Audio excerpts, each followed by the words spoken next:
जब मराठाओं को खबर मिल गई कि संभाजी को पकड़वाने वाला मुकर्रब खान को संताजी ने दर्दनाक मौत मारा, तो सबके मन की आग को थोड़ी राहत मिली और उम्मीद मिली कि जल्द ही औरंगजेब की भी मौत निश्चित है।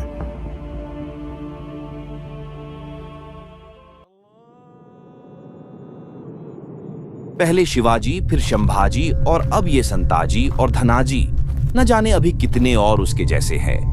या अल्लाह रहम कर कहीं ऐसा न हो आपकी बनाई दुनिया को मैं तबाह करने पर मजबूर हो जाऊं। आलमगीर, मुझे तो अब डर लग रहा है कहीं हम लोगों की कब्र इधर दक्कन में ही न बन जाए। इन मराठाओं को छोड़ो, वापस चलते हैं दिल्ली। औरंगजेब गुस्से से लाल हो जाता है। उस मंत्री के पास जाता है, गुस्से में अपनी तलवार से उसकी गर्दन काट देता है।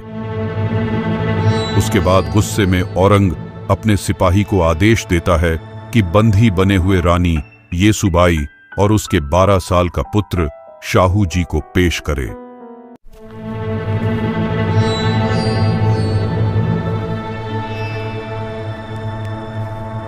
पता है रानी येसुबाई, सिर्फ इस तख्त के लिए मैंने अपने बाप भाई किसी को नहीं बख्शा, तो अब तो मुझे पूरे भारत पर राज करना है। तो सोचो मैं किस हद तक जा सकता हूँ। औरंगजेब, तेरे आंखों में थोड़ा डर नजर आ रहा है, क्योंकि शायद अब तक तो तुझे पता चल गया है न तो शिवाजी महाराज मरे हैं न ही संभाजी महाराज। वो दोनों आज भी सबकी रगों में जिंदा है। औरंगजेब तुरंत अपने एक और पुराने वफादार वजीर जुल्फिकार खान को खबर भिजवाता है कि वह अपनी फौज लेकर जंजीरा पर हमला करने निकले, और जब ही वापस आए जब राजा राम का सिर उसके हाथ लग जाए। जुल्फिकार खान भी बिना कोई समय गवाए जिंजी पर फतह करने के इरादे से भारी भरकम सेना लेकर निकल जाता है।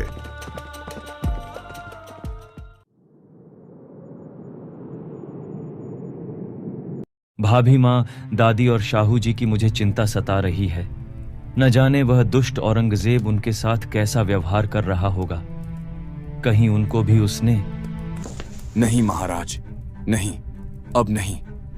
अगर अब उसने हमारे परिवार के साथ कुछ किया तो मां जगदम्बा की सौगंध, मैं इस बार उन मुगल की नस्ल खत्म करे बिना नहीं रुकूंगा। संताजी, आपकी और धनाजी की तो जितनी तारीफ की जाए उतनी कम है। आपने महाराज संभाजी का बदला लेकर सबके मन में जोश और संतुष्टि भर दी। इधर पूरे 6 महीने का सफर करते हुए आखिरकार जुल्फिकार खान झिंझी के क्षेत्र में प्रवेश कर चुका होता है। झिंझी सिर्फ एक किला नहीं है, यह एक दुर्गम क्षेत्र है जिसमें 3 विशाल पहाड़ शामिल हैं। पश्चिम की ओर का पहाड़ राजगिरी के नाम से जाना जाता है, उत्तर की ओर वाला कृष्णगिरी और दक्षिण की ओर वाला चंद्रायण दुर्ग कहलाता था। यहां किसी बाहरी का सामने से हमला करना कोई आसान बात नहीं था। जुल्फिकार खान सितंबर 1690 के 6ठे महीने में झिंझी के सामने पहुंच तो गया, लेकिन किला पहाड़ी क्षेत्र से घिरे रहने की वजह से सामने से हमला करना मुश्किल था। तो उसे घेराबंदी शुरू करने के लिए उसे तोप के साथ साथ गोला बारूद की भी जरूरत थी, जिसे पहुंचने के इंतजार में काफी समय बीत जाता। भारी प्रयास से उसने तोपखाने का प्रबंधन करने के लिए यूरोपीय लोगों से मदद लेने की सोचा और कुछ सेना के साथ मदद लेने निकल गया। जब यह जानकारी राजा राम को मिली तो उन्होंने झिंझी में अपनी नई राजधानी खोली और एक नया अष्टप्रधान मंत्रिमंडल बनाया। यह मराठों के एक नए युग का अग्रदूत था। और इसी के साथ संताजी घुड्डप्पद्दे के साहस और शौर्य पर खुश होकर राजा राम महाराज ने उन्हें मराठा साम्राज्य का सरसेनापति घोषित कर दिया। इधर झिंझी जुल्फिकार खान सारे संसाधनों का इंतजाम कर अब हमले के लिए तैयार था। वह 60 तोपों को हमले के लिए तैयार करता है और जुल्फिकार अली खान हमला करने से पहले मराठाओं को आत्मसमर्पण करने की चेतावनी देता है, लेकिन राजा राम महाराज इनकार कर देते हैं और जिसके बाद मुगलों के द्वारा बमबारी शुरू हो जाती है। कई दिनों तक ऐसा चलता है, लेकिन मुगलों को सफलता नहीं मिलती है।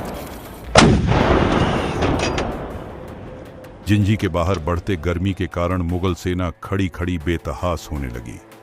जुल्फिकार खान को किसी की मदद न मिलने की वजह औरंगजेब को खबर भिजवाता है कि उसको और भारी सेना की आवश्यकता होगी और किले को भेदने के लिए बड़े बड़े हथियार भी साथ भेजे जाएं। औरंगजेब जुल्फिकार खान का संदेश पढ़ता है और तुरंत वह अपने वजीर असद खान, जो जुल्फिकार खान के पिता भी है, और अपने छोटे बेटे मोहम्मद काम बख्श को झिंझी जाने का आदेश देता है। लेकिन औरंगजेब को अभी भी संदेह रहता है, ये लोग कुछ नहीं कर पाएंगे, तो इसी के साथ वह चाल खेलता है।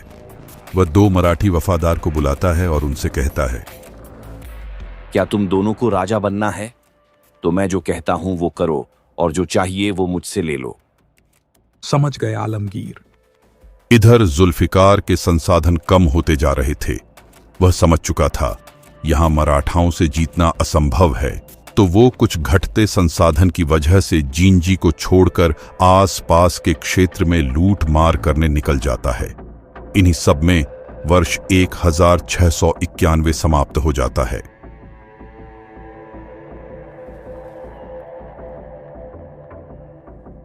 नागोजी, आप पहले अपने लोगों को छोड़कर मुगलों की सेवा क्यों कर रहे थे? थोड़ी से भी शर्म नहीं आई? माफ कीजिएगा महाराज, हम राह भटक गए थे, लालच में आ गए थे, पर अब पूरी निष्ठा से हम अपने स्वराज्य की सेवा करेंगे। पिताजी, महाराज और भैया का सपना मैं जरूर पूरा करूंगा। अपने पिताजी की ही तरह सबको एक साथ लेकर चलूंगा। संताजी और धनाजी 30,000 सेना के साथ महाराष्ट्र से निकल चुके होंगे। वह दोनों जितनी जल्दी आ जाए हमारे लिए उतना बेहतर है। जिंजी के बाहर असद खान की मदद आ चुकी थी, इसलिए जुल्फिकार खान ने 1692 की शुरुआत में फिर से घेराबंदी का काम शुरू किया। उस समय मराठों के किले पर हमलावरों ने तोपों की फिर से भारी बौछार शुरू कर दी थी। कुछ महीने ऐसे ही बीतने के बाद बारिश का मौसम शुरू हो गया। पूरा देश जलमग्न हो गया, जिसकी वजह से मुगल फिर परेशान होने लगे। जैसे ही बारिश खत्म हुई और मुगलों ने फिर से घेराबंदी की कार्रवाई शुरू की, तब तक महाराष्ट्र से संताजी और धनाजी 30,000 सेना के साथ आए और रास्ते में मुगलों की बनी हुई चौकी पर टूट पड़े।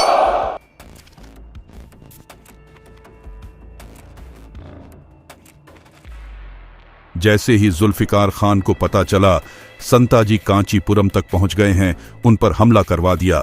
लेकिन संताजी ने उनकी सेना को पूरी तरह से नष्ट कर दिया और कई सारे मुगल थानेदार और सैनिकों को पकड़कर उन्हें झिंझी ले गए।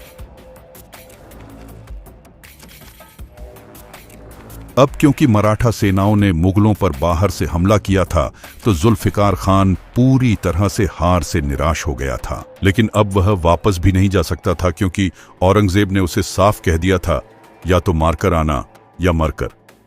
तभी 1693 के शुरुआत में जुल्फिकार खान अपने पिता असद खान के कहने पर राजा राम से सुलह करने की योजना बनाता है।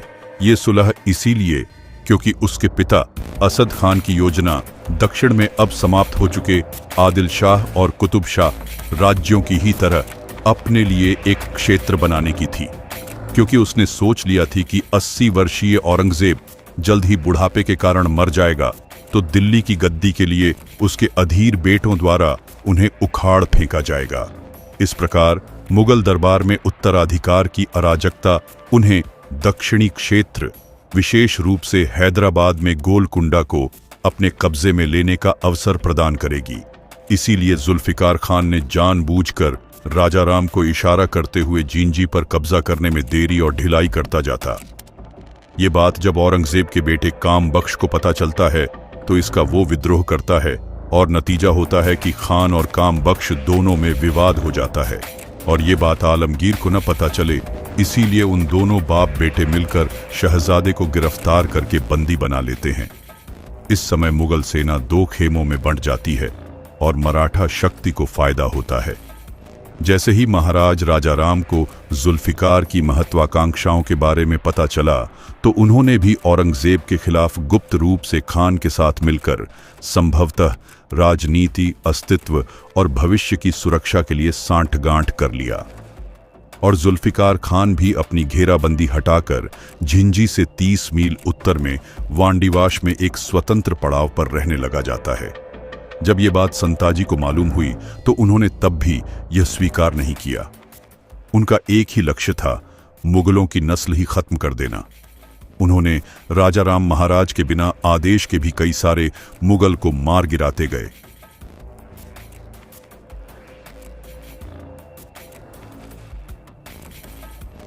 संताजी शुरू से ही कठोर सैन्य अनुशासनवादी और स्वराज्य के कट्टर भक्त थे, जबकि धनाजी का स्वभाव थोड़ा ढीला और टाल मटोल करने वाला था। संताजी शिवाजी महाराज द्वारा निर्धारित अनुशासनात्मक नियमों का पालन करते थे। संताजी का व्यवहार हमेशा विवेकपूर्ण तो था, लेकिन कई विषयों में कठोर और सख्त भी होता था। वे निर्णय करते समय कभी किसी प्रकार का पक्षपात नहीं करते थे, लेकिन धनाजी का व्यवहार बिल्कुल इसके विपरीत था।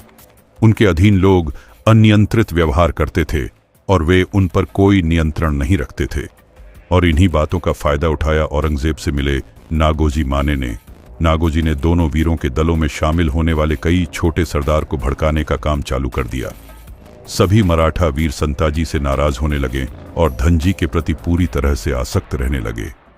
नागोजी माने ने धीरे धीरे इतना जहर घोल दिया कि संताजी धनजी से ईर्ष्या करने लगे। रामचंद्र पंत जी भी उन्हें लगातार सलाह देते रहते थे कि राजा राम महाराज जो कहते हैं सिर्फ उसी काम को किया करे। अब ऐसा होने लगा कि सारे सिपाही राजा राम के पास लगातार शिकायतें करने लगे। ऐसी स्थिति में अगर संताजी से कोई सवाल पूछा जाता तो वे नाराज हो जाते। धीरे धीरे उनके और छत्रपति के बीच दूरी पैदा होने लगी। अब संताजी इतने गुस्से में आ गए कि खुद छत्रपति राजा राम को हटाने के बारे में सोचने लगे थे, क्योंकि अब वो राजा राम को छत्रपति के काबिल नहीं समझते थे।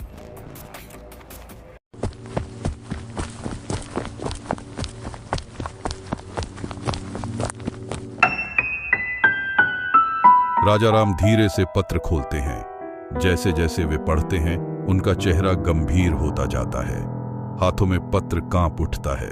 वे धीरे धीरे अपना सिर उठाते हैं और बोलते हैं, मेरी रानी, मेरा परिवार, वे विशालगढ़ में हैं। चारों ओर शत्रु हैं। मैं उन्हें यहां सुरक्षित लाने में असमर्थ हूं। महाराज, हमें कोई रास्ता निकालना होगा। शत्रु हर तरफ घात लगाए बैठे हैं। अचानक राजा राम एक निर्णय लेते हैं। उनकी आंखों में दृढ़ता चमक उठती है। वे बोलते हैं, समुद्र, उन्हें समुद्री मार्ग से लाया जाएगा। समुद्री मार्ग? लेकिन महाराज, यह जोखिम भरा होगा। मुगल और सिद्दी समुद्र पर भी पहरा दिए हुए हैं। जोखिम उठाए बिना विजय संभव नहीं। राजापुर में लिंगो शंकर और विसाजी शंकर प्रभु हैं। उनके पास जहाज हैं। वे इस कार्य के लिए सबसे उपयुक्त हैं।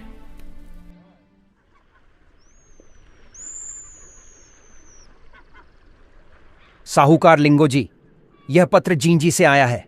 महाराज राजा राम ने आपको एक महत्वपूर्ण कार्य सौंपा है। लिंगो शंकर पत्र को पढ़ते हैं। उनके चेहरे पर आश्चर्य और चिंता का भाव उभरता है। वे विसाजी शंकर की ओर देखते हैं। महारानी ताराबाई और राजसबाई को इस भयानक युद्ध से बचाकर समुद्र के रास्ते जींजी ले जाना, यह कार्य आसान नहीं होगा। आसान नहीं, परंतु नामुमकिन भी नहीं। हमारे जहाज समुद्री लहरों के आदी हैं। हम तैयार हैं।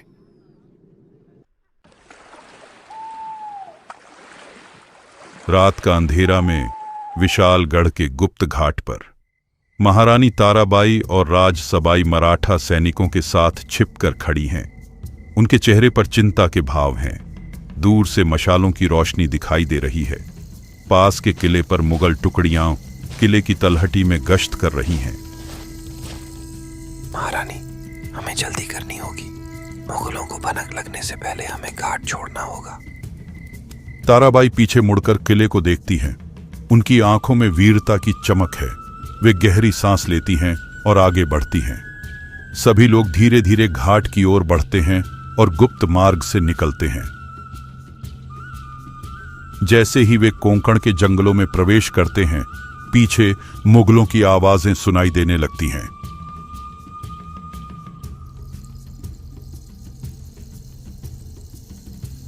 एक सैनिक तेजी से आगे बढ़ता है और जंगल की ओर इशारा करता है। महारानी, मुगल सैनिक हमारी ओर बढ़ रहे हैं। हम भागेंगे नहीं। हमें धीरे धीरे छुपते हुए आगे बढ़ते रहना होगा। सभी लोग जंगल में तेजी से आगे बढ़ते हैं। अंततः वे यशवंतगढ़ बंदरगाह पर पहुंचते हैं, जहां जहाज तैयार है। सभी जल्दी जल्दी जहाज में चढ़ते हैं। समुद्र की लहरें जोर से उठ रही हैं। जैसे ही जहाज खुलता है, दूर से मुगल घुड़सवार आते दिखते हैं, लेकिन वे देर कर चुके होते हैं। ताराबाई जहाज के किनारे खड़ी होकर दूर तक फैले समुद्र को देखती है, जहां उनकी नई यात्रा शुरू होने वाली है।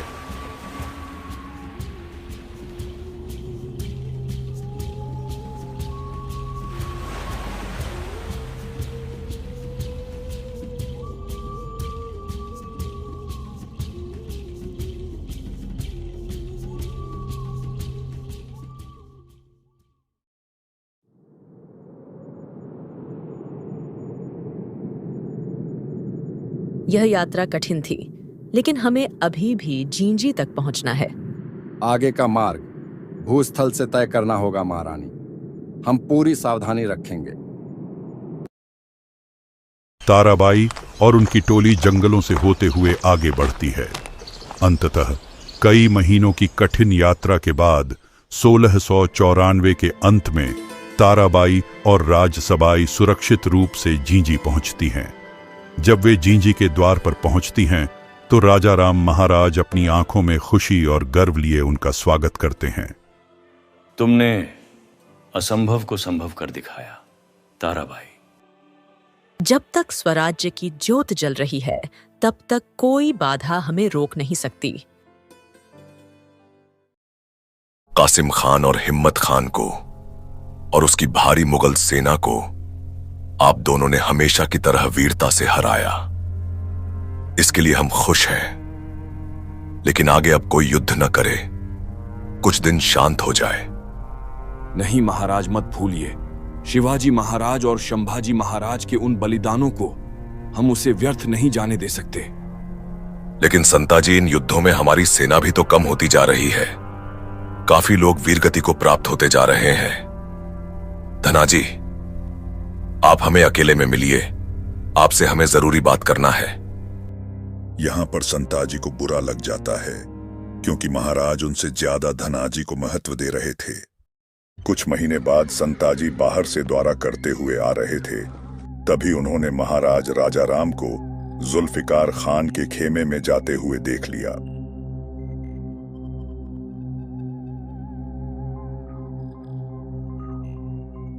महाराज, आप उस दुष्ट जुल्फिकार खान के पास क्या कर रहे थे?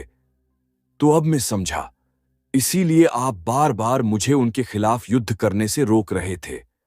आपको बिल्कुल शर्म नहीं आ रही है? संताजी, आप ज्यादा बोल रहे हैं। मैं सिर्फ वहां शांति प्रस्ताव के विषय में गया था। क्षमा महाराज, लेकिन आज आप मेरी सुने।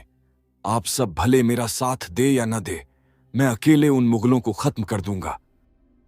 मई 1696 के अंत में दरबार में विवाद होने के बाद संताजी 20 से 25 हजार सैनिकों की अपनी बड़ी सेना के साथ जिंजी से बाहर निकल गए।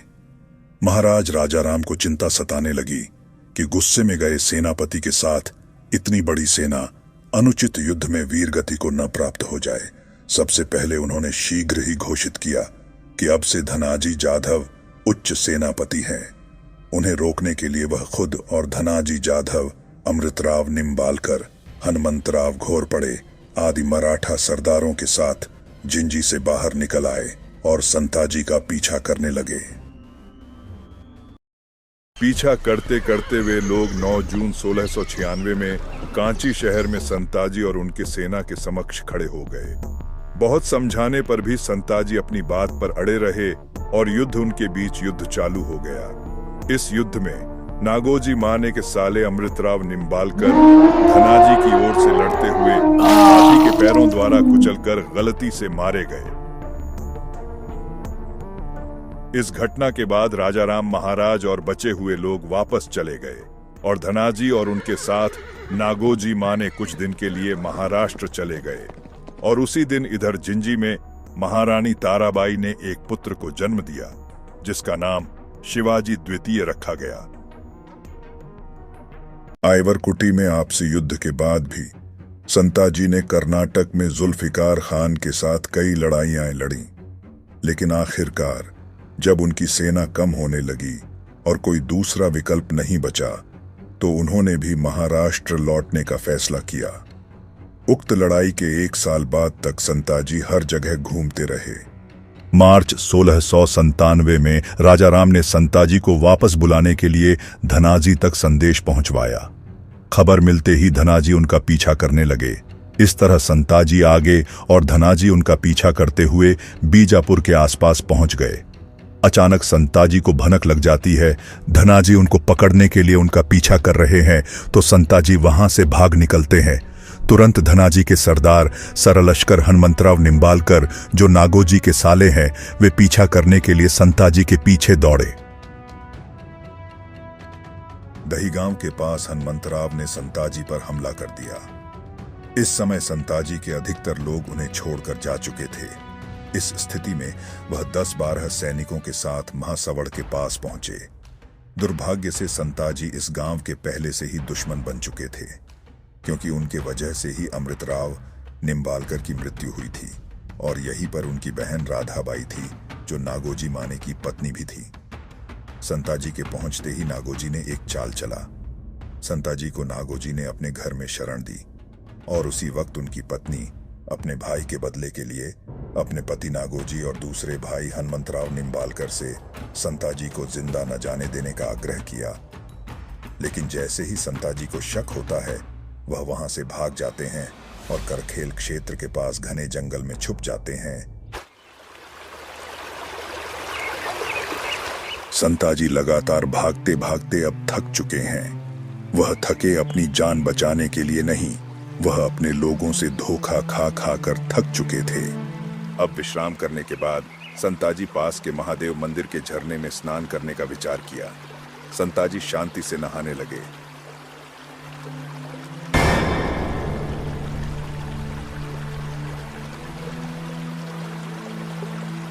अचानक नागोजी आगे आए और उनका सिर धोखे से काट दिया।